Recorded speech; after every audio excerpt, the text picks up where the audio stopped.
everyone. Welcome back to Live Laugh Loans on our second episode. I'm Myra Talley. And I'm Shelly Panzarella. Grateful that we got through our first show. Absolutely. Today it feels like it's actually cooler in here. Thank you, Beta, for setting us up for a nice, cool show. And so today we got an action-packed show. What are we going to talk about today, Myra? The first thing that's on the agenda for today is the tax cap form. I'm sure everybody saw it all over social media, all over the news. And some apparently, people, how do you do it? like, some person missed the memo and did not. Well, actually, I did turn in the form. So for those of you who live in Clark County, when is it? Like April, you get this form that ultimately is sent from the assessor's office, and you have to notate if this address, if your home that you live in and you own is your primary residence. You complete the form, you sign it, you send it in. During this, and it's to prevent this tax rate hike. Yeah, so if you live in Clark County, our tax cap is 3%. Primary Meaning residence. If you live in this home as your primary residence, the highest your tax can go is 3%. If it's an investment property, it can go up to 8%. So if you don't sign that little postcard that gets sent to your home that looks just like garbage mail, you can have an increase to your property taxes because they are not going to mark it as a primary residence. So that had happened to me. Actually, as we were talking about it on our team call, I was like, well, let me just check to see if my addresses are right. And because we just bought a home, right? So both the new home that we bought and the home that I live in today have the 8% tax cap rate, which means that they're both being indicated as an investment property. So one of the two has to be primary residence. So you actually helped me figure out how to. Yeah, and typically you have until June 30th to send this card in. The good news is she's looking at me because it was July 1st, so we're like, yes, she figured it out July 1st. Yes, yeah. So the good news is they actually extended it. There you go. They extended the time period, so now you have until next year to get this figured out. But it's such an easy process. You fill out this form. It asks like 3 or 4 questions. You sign it. You mark that it is your primary residence, and you just email it back to the Clark County assessors, and your tax form gets updated.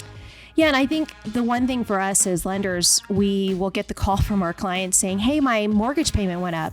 And it shouldn't go up if you're on which I don't know, I haven't done an ARM in years, right? So most of our mortgages in the past few years have been fixed rate mortgages. So the only thing that could be changing on your mortgage payment would be your homeowner's insurance and property taxes. And in my case, that actually shifted my property taxes by almost $1,000. So you take that over a course of a year, that's almost $100 a month. Right. And so I would notice a big difference in that. Knock on wood, I was able to take care of it quickly. I haven't actually I did email in. I got the tax form. I haven't seen a response yet from Clark County Assessor's office. So if you're listening, please make sure you respond back to me and change my She would like a discount. Exactly. Because we are promoting it and trying to be good citizens of our county. But if you do need this, please reach out to Myra and myself. We can absolutely help you figure out how to find the information. And then also if it is your primary residence and you are at that 8% cap or 8% tax rate, you want to make sure that you can get that adjusted. And we have that form to help you with that. Exactly. I think the hardest question on there, what's the parcel number to your property? So definitely give us a call. We can help you find that. You can find it right on the Clark County Assessor's webpage, but we would love to help if you have any questions on that. Perfect. What else? So we were going to talk a little bit about interest rates, right? We did see a little bit of a dip in rates last week, which was kind of cool. So we are filming this July 6th. We will be airing this next week, which would be July about 13th, right? 13th sounds like a good date for us. And so as the week ahead of this, so really during July 1st or end of June, July week, we did see a dip in interest rates, right? We saw almost 0.25%, an 8 to 0.25% dip in interest rates.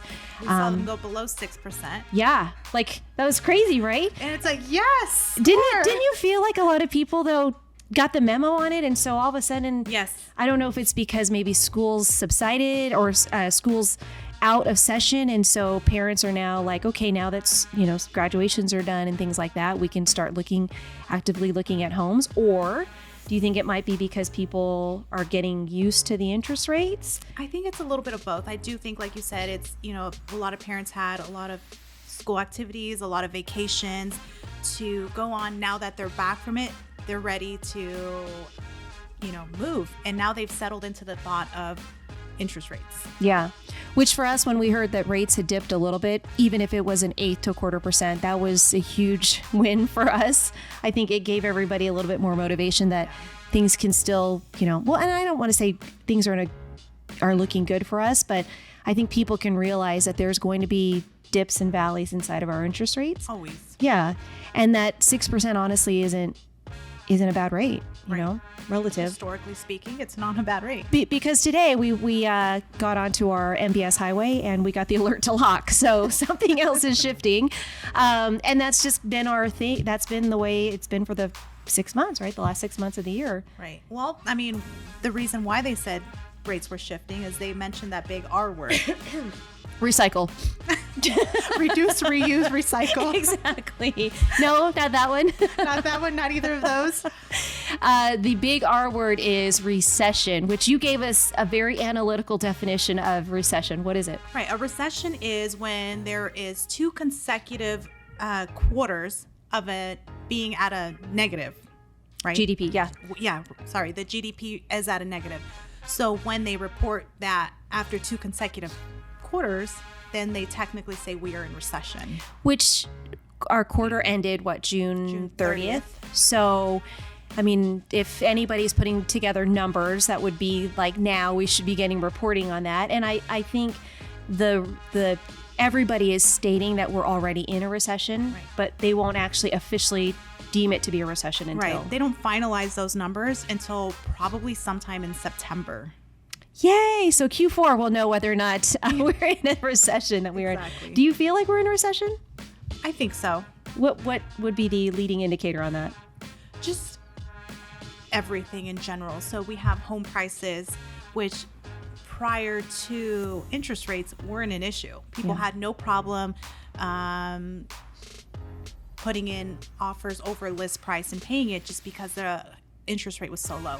Now that interest rates have gone up a little bit, now people are starting to say, okay, I'm paying over and I'm, also have a higher interest rate. So affordability has brought that number down a little bit. Yeah. Everything to do with even, the prices of gas. You go to the grocery store and everything's 50 cents, $1 more expensive. It's all in all, it just kind of correlates. And I think those are signs people are not spending as much as they used to. So it's slowing the economy down, which I think that's the direction we're going. Right. And that is what a recession is, right? The GDP being negative would be consumer spending and such. Actually, gross domestic GDP, gross domestic product price. We're really technical here on this show. Yes. But yeah, I agree. I think that we are in a recession as well. And a lot of it is because of the inflation, right? And part of that, with the Fed fund rates being increased, is to really kind of spurt or to slow down the economy and slow down the inflation. It's supposed to help curb that, which, the byproduct of that right now is our interest rates are also going up. Yeah. We have a little bit of uncertainty in the market, but that could actually be good news, I think. Yes. A lot of people say when you go into recession from a rate standpoint, I mean, we saw it honestly in 2020, there was a very short blip where coming out of COVID, we went through a small little recession because of spending and everybody was fearful. That was probably a different type of economic. It was a recession, but different because of the pandemic. But rates dipped then too. Yes. Right. So kind of leads into the thought that perhaps even though we're getting into homes today that are in the 6s, if we go into recession, the likelihood of interest rates going down is high, right? Mm-hmm. Because that's been the history that when we go into recession, the first thing that they can control would be interest rates, right? Right. So that kind of leads me into this. I've been seeing this a lot on social media sites, which is marry the home, but date the interest rate. What do you think about that? I think that's an awesome analogy of that. Yeah. Because because of where rates are today, because of where affordability is at, as long as you're comfortable with that mortgage payment, and you're in love with the home, you're going to be okay. Yeah. Right. So the interest rate, eventually you just want to date it. Nothing serious, right? Just a little casual. Wait, so what type of dating? First base, second base? What are we talking about here? Sorry. Just first, you know? Just first. Nothing too serious. Exactly. Yeah, we've been married too long. Like, wait, what's first base Exactly. nowadays? Sorry. See, we're laughing today. Today's a good show. We're laughing. Yeah, no, when I heard that, I was like, you know what? That's a great analogy, because for many of our clients, right, they are so stuck on that interest rate. Well, that's the number one question that I see we get. Is it a good time to buy because of the interest rates? Yeah. What do you tell your people when they say that? I say marry the home and date the interest rate. Yes. Love it. That's going to be my new slogan. I'm actually put that on my business cards too. No, but honestly, in not those same words, same thing. As long as you're comfortable making that mortgage payment, when is the right time to buy? When it's the right time for you. It might not be the right time for me, for you, but for somebody else, regardless of the market conditions, it might be the right time for them to buy. And, as long as you love the home. Is it a good time to, want to go into a home 30 days, flip the home? Probably not, right? Yeah, you might short take term. a little bit of a loss, but that's why marry the home, be in love with it. This is going to be my home for, a certain amount of years. The interest rate, if and when, the recession hits and those interest rates do go down, maybe you can refinance at that point and, Love the home even more. Yeah, absolutely. Then would you be married? Married twice, vow renewal. Exactly. There you go. Yeah, exactly. I agree with you. Diamond? I don't know. When does that happen exactly? I'm just, you don't even have one. I don't know. Oh my God, our show's going crazy today. But I agree. I think real estate has to be a long-term game, right? Yes. And especially because, like, we talked about this actually earlier. So we were talking about everybody's fear about the market and it crashing and, what that looks like after the recession and things like that. And for myself, I've actually lived through the housing crisis, but I just realized, like, you came into the market when? Around 2013. So just as we were coming out of really that recession. And so you've never really seen the cycle of something being so the crisis of what we had in 2008, right? You kind of saw the aftermath. Obviously you lived here, but I lived here, but honestly speaking, I can't say it. Since I had no knowledge of it, I don't believe it impacted my life in any shape or form. I was working in the casino industry. So, I was paying my rent. I didn't own a home at the time. So to me, my rent stayed the same because I was in a lease, and my hourly pay stayed the same. So I didn't have any idea what it was like at that time. And so now that you're in the industry and we're going through what would be a major market shift, what was your first inclination? How were you feeling when we went through that, or as we started it? I believe I felt like the consumer. I was shocked. I was scared. Yeah. And I just didn't know what to expect. And it almost, like, to be honest, it almost made me feel like I thought my world was closing in some sort of way, shape, or form, until I realized, hey, these rates are not bad. It's just not what we've heard for the past 2 years. But in all honesty, marry the home, date the interest rate. Exactly. Yeah. And I think that is, I think for those of us, because I lived through the crisis, right? And I think actually when I came in, it was also another foreclosure crisis, because I've been in it like 20 plus years. And so knowing that, though, I've learned how to kind of ride through the ups and the downs of the situations. Not to say that, coming into this environment today, seeing the 6%, watching us go from 3 to 4.5 overnight almost in that first month of January, it impacted a lot of us, because we saw a lot of our buyers who were so, like you're saying, fearful of the market, and, in some cases couldn't even qualify, right? Because it changed their ability to purchase a home. Right. And at that point, they changed from trusting you to all of a sudden they thought you were the one that was lying to them. And it created this tense feeling. And I think that's what threw me off, because I wanted to be their trusted loan advisor. I wanted to be able to guide them to buy this home. But when they stop trusting and thinking that, you're making up these interest rates, I think that's what originally led me to that self-doubt feeling when everything happened. Yeah. And you're over that now? Yes. Yeah. Yes. What got you over it? Just realizing, I'm kind of blocking out. The media's going to always make somebody scared, or they're always going to report the negative because that's what attracts views or whatever the case is. That's so just kind of blocking out that negativity and just doing my own research on it, and then statistically speaking, again, 6% is not a bad interest rate. Right. Yeah. So the only thing that you guys should be watching should be the Live, Laugh, and Loans episodes, and that will give you all of the right information, right? And keep you on track. Also, staying positive in our world and in economy and all that good stuff. But I agree with you. I think a lot of this marry the home, date the interest rate. It's not to say that you're going to get in a home with the anticipation that rates are going to go down, right?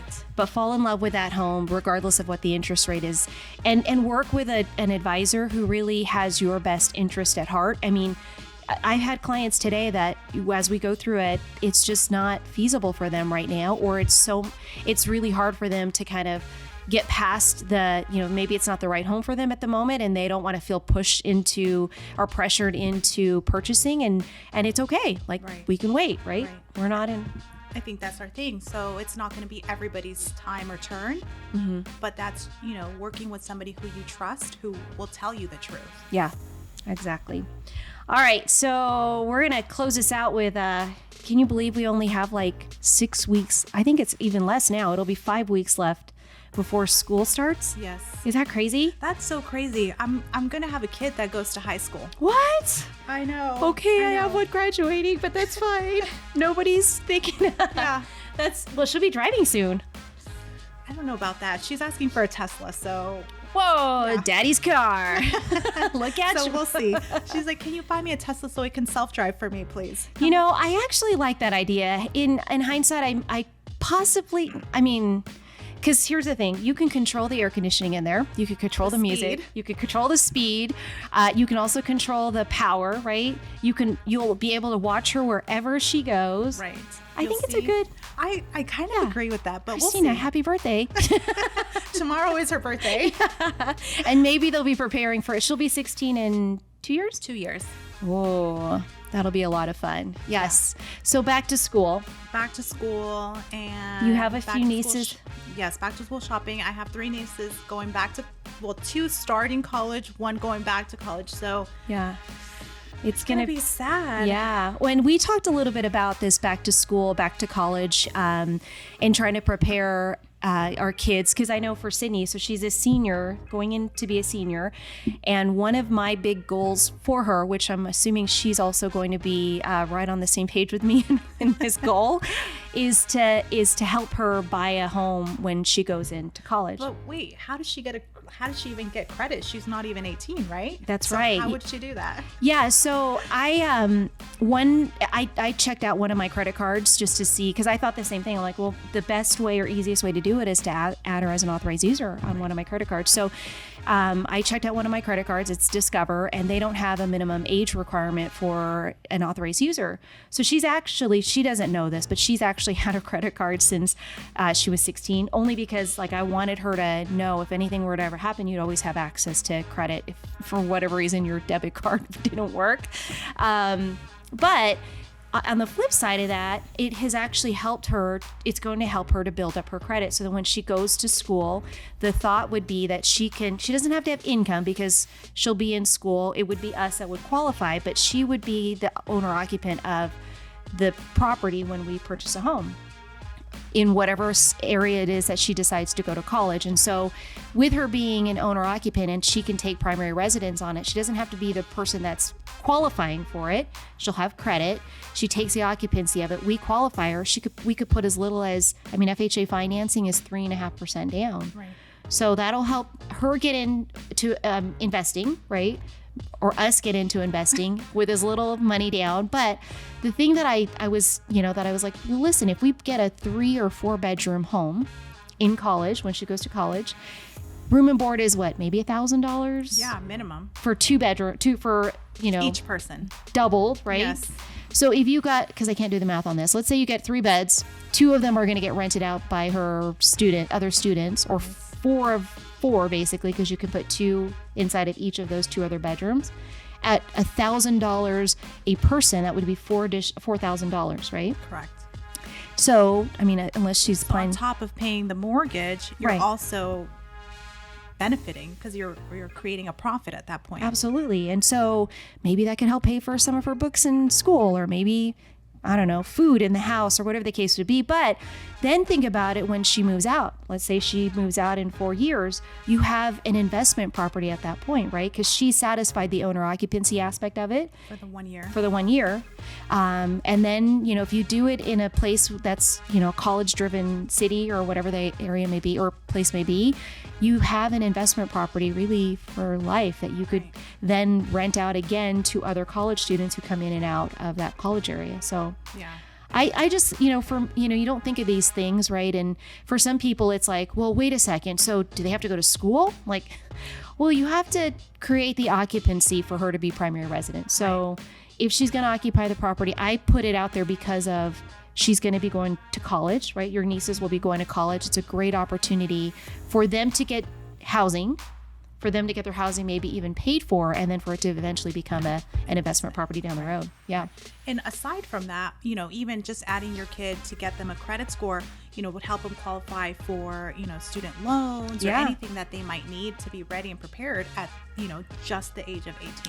And I think, that actually speaks to like being financially responsible. It teaches kids, because when I went into college, like the first thing that I remember is all of these like tables filled with like all these credit card applications, and you could get a free t-shirt or a keychain or a Frisbee. And of course I was like, sign me up, because I need a free Frisbee. And who doesn't need that one? And a fan. Yes, for sure. Who would have known then? So you get these credit cards, and as a kid, you don't really know what you're supposed to be doing with them, other than you've got an extra $1,000 just laying around on this little piece of plastic, Yeah. right? To go shopping. But in this So- case, you teach them the right Right. way early enough. And the one thing to keep in mind when adding your kid as an authorized user to your credit card, you want to be financially responsible with that card. Yes. If you want to make sure you are making those on-time payments, you are not charging that card up, because once it's negative credit history to you, you're also then have the possibility of passing that negative credit history to your child. So it can work backwards. So just be super cautious when doing something like that. Yeah, great point. Yeah. So, and if you do have questions as far as, I don't know why they call it house hacking, but it is house hacking in the new terminology these days. But if you have questions about what we call the kiddie condo loan, which is exactly the scenario that we just talked about, please feel free to reach out to Myra or myself. And even if you have questions about credit, did we talk about the credit changes? We did. We talked about the credit changes last episode 1, which was so long ago, it feels like. But if you do have any questions about credit, make sure you also reach out to us.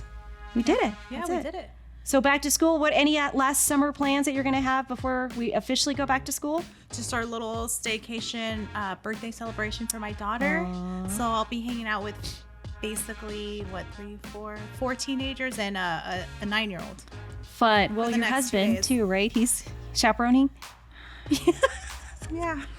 He's there. He's going to be there too. Moral support. There you go. Yeah. And then of course all the back to school shopping is going to take place. So Here we go. excited to Here we see go. that. Back to school shopping for high school. We'll see how that goes. Wish me luck. Yes, exactly. Alrighty. Well, that is all we got for this show. Is there any other thing that we want to talk about? I don't think so. Okay. Make sure that this is your line actually. Make sure that you like, subscribe, press the notification button, because we will be doing more of these videos, these shows. This is episode 2, and we'll see you on the next show. Till next time. Bye. Bye.